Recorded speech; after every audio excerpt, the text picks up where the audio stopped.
Olá, alunos. Bom dia a todos. Vamos dar continuidade aos nossos estudos. Vamos falar um pouquinho sobre pteridófitas.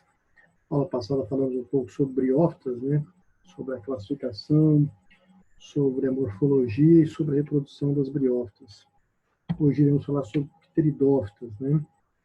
São plantas um pouco mais evoluídas que as briófitas, né? Falamos que briófitas são plantas avasculares.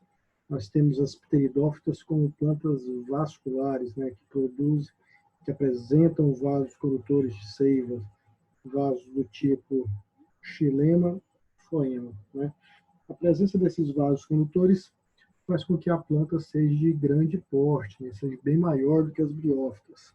Então, são plantas que transportam a seiva bruta e a seiva elaborada com maior facilidade que as briófitas.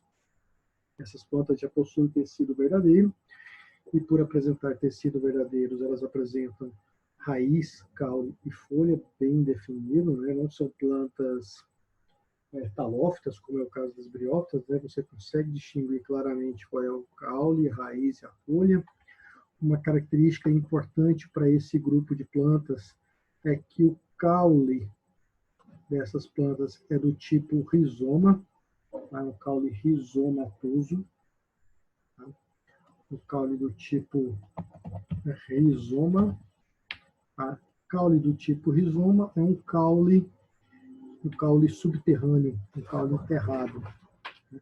Então, essas plantas apresentam um caule abaixo da superfície, enterrado no solo. São plantas também de ambiente sombrio, pois dependem de água para a reprodução. Então, precisa ter uma fonte de água próxima a ela para poder reproduzir. Exemplo dessas plantas são as samambaias e as avencas, né? São plantas típicas de ambiente sombrio. Então, meninos, as pteridófitas são plantas vasculares, bem diferentes das briófitas. São plantas com tecido verdadeiro, então apresenta raiz, caule e folha. Esse caule é subterrâneo, é um caule do tipo rizoma. E são plantas que dependem ainda de água para a reprodução, por isso são chamadas de plantas criptógamos, né, ou vegetais inferiores. São plantas que não apresentam estrutura reprodutiva à mostra aparente, né? Criptógamos significa criptis escondido, gamos gametas, gametas escondidos, né? Então são plantas vegetais inferiores, dependem de água para a reprodução, e são plantas que não apresentam estrutura reprodutiva visível. Os principais representantes são as samambaias e as avencas, né? Esse exemplo que está aqui ao lado aqui é uma samambaia, certo? Vamos continuar. Então, são vegetais, são plantas terrestres, né? Apresentam tecido verdadeiro, né? Tecido de condução, né? Esse tecido de condução, desculpe, pode ser do tipo xilema e floema. O xilema transporta seiva bruta e o floema transporta seiva elaborada. Ok? Então, os tecidos condutores são esses, né? Então, o primeiro grupo de plantas que apresentam tecidos condutores são as pteridófitas.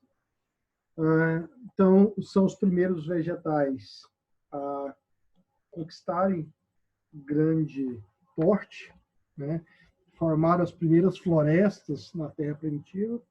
Os primeiros organismos vegetais a formar florestas foram as pteridófitas.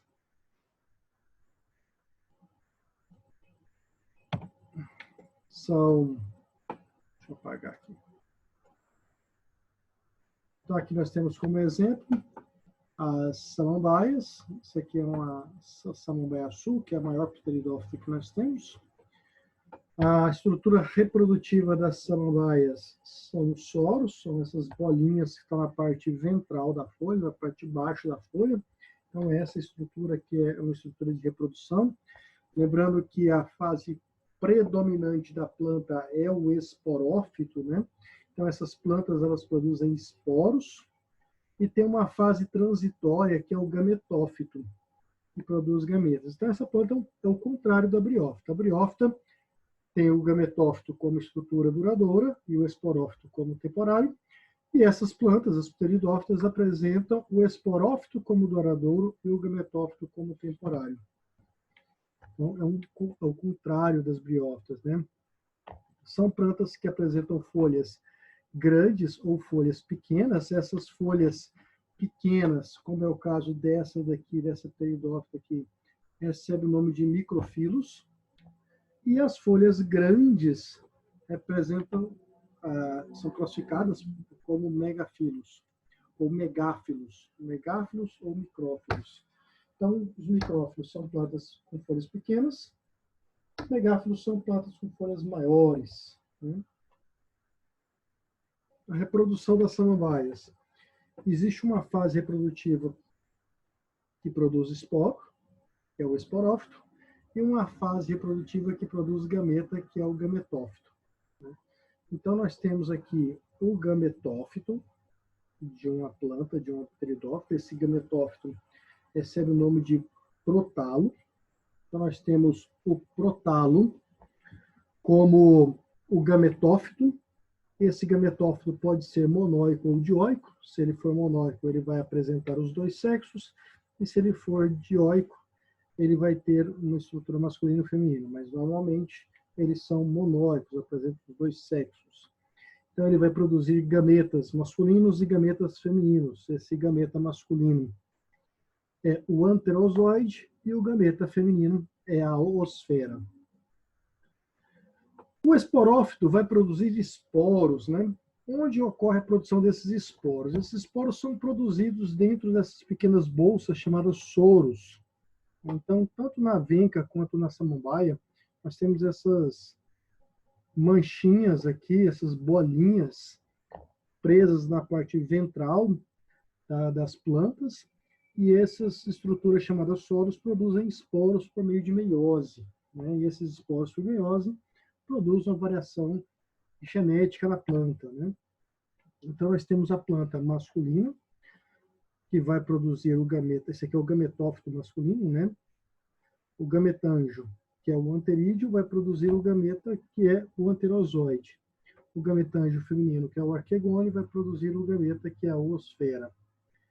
Então, num ciclo reprodutivo das pteridófitas, nós temos, primeiramente, duas fases, né, bem definidas, a fase duradoura e a fase temporária.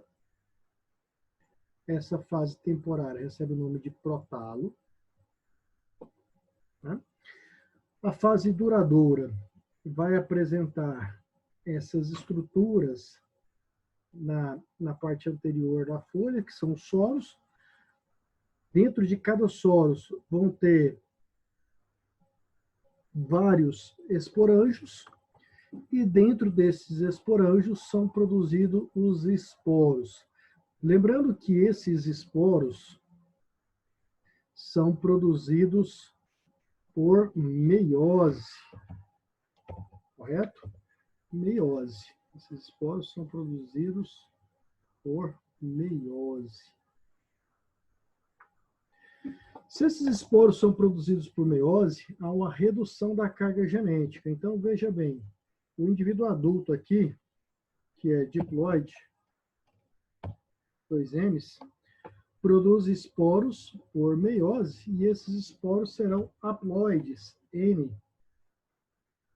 Tá? Esses esporos serão haploides, N cromossomos. Então, há uma redução da carga genética na hora de produzir esses esporos. Esses esporos caem no ambiente, são liberados no ambiente, são liberados no ar, caem nesse ambiente e germinam, e ao germinar, surge o gametófito adulto, que é o prótalo. Após esse gametófito se desenvolver, ele vai produzir gametas, né? Gameta feminino, M, e gameta masculino, M. Certo, senhores? Então, nós temos aí a produção de gametas. Esses gametas aqui O feminino é a oosfera, o masculino é o anterozoide. É o anterozoide. Então, gameta feminino. Opa, volta aqui. Gameta feminino, oosfera, gameta masculino, anterozoide. Esses gametas, no caso do masculino, ele é liberado no meio e ele nada até o gameta feminino. Se ele nada para o meio da água. Então, aí a água para a reprodução, a necessidade de água para a reprodução, porque o gameta masculino nada até o gameta feminino. Onde ocorre a fecundação. A fecundação. Na fecundação, eu vou ter o indivíduo feminino sendo fecundado com o gameta masculino, gerando uma célula diploide. Tá? Esta célula diploide, chamada de zigoto, se desenvolve e cresce um novo esporófito adulto, né? Completando o ciclo de vida da planta. Certo? Então, nós temos uma fase sexuada, onde eu tenho a formação dos gametas. Essa fase ela é haploide. Nós temos uma fase esporofítica diploide. Daí o nome do ciclo ser chamado de ciclo haplonte-diplonte. Eu tenho uma etapa do ciclo diploide e uma etapa do ciclo haploide, completando o ciclo das pteridófitas. Deixa eu apagar essa bagunça aqui. Né? Muito bem. Então, vamos lá. Classificação dessas plantas.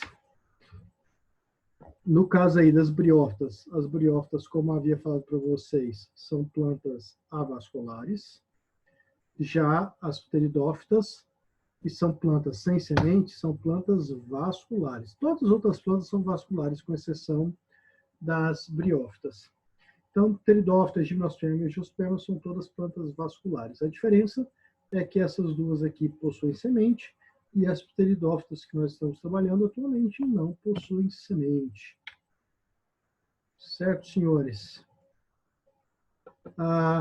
As pteridófitas, vou apagar isso aqui, são plantas criptógamas, né? São plantas criptógamas. Criptis quer dizer escondido. E gamos, gametas, os gametas estão escondidos. E as briófitas são criptógamas sem sementes, né? Avasculares, e as pteridófitas são criptógamas sem sementes vasculares. Aqui só comparando um ciclo reprodutivo de um e de outro. No caso das briófitas, o que tem em comum a eles é que todos eles precisam de água para a reprodução. Todos precisam de água para a reprodução. E uma diferença é que o gametófito é o duradouro nas briófitas e nas pteridófitas o duradouro é o esporófito. Existem outras diferenças entre eles, mas o principal é isso aí. Ok, aqui nós temos aqui, ó, um quadrinho bem interessante sobre esses dois grupos, né? Briófitas são avasculares, pteridófitas são vasculares. Briófitas são de pequeno porte, pteridófitas são de grande porte. A briófita não tem tecido verdadeiro, então não tem nem raiz, nem caule, nem folha verdadeiro. Já as pteridófitas possuem raiz, caule e folhas verdadeiros, né? Ambas não possuem semente, ambas são de ambiente úmido, né? Pois dependem de água para reprodução. Então, o que está em vermelho aí, em rosa aí, são as diferenças entre elas, e o que está em preto são as características comuns entre elas. Certo, senhores? Então é isso. Um grande abraço a vocês e até a nossa próxima aula. Um abraço.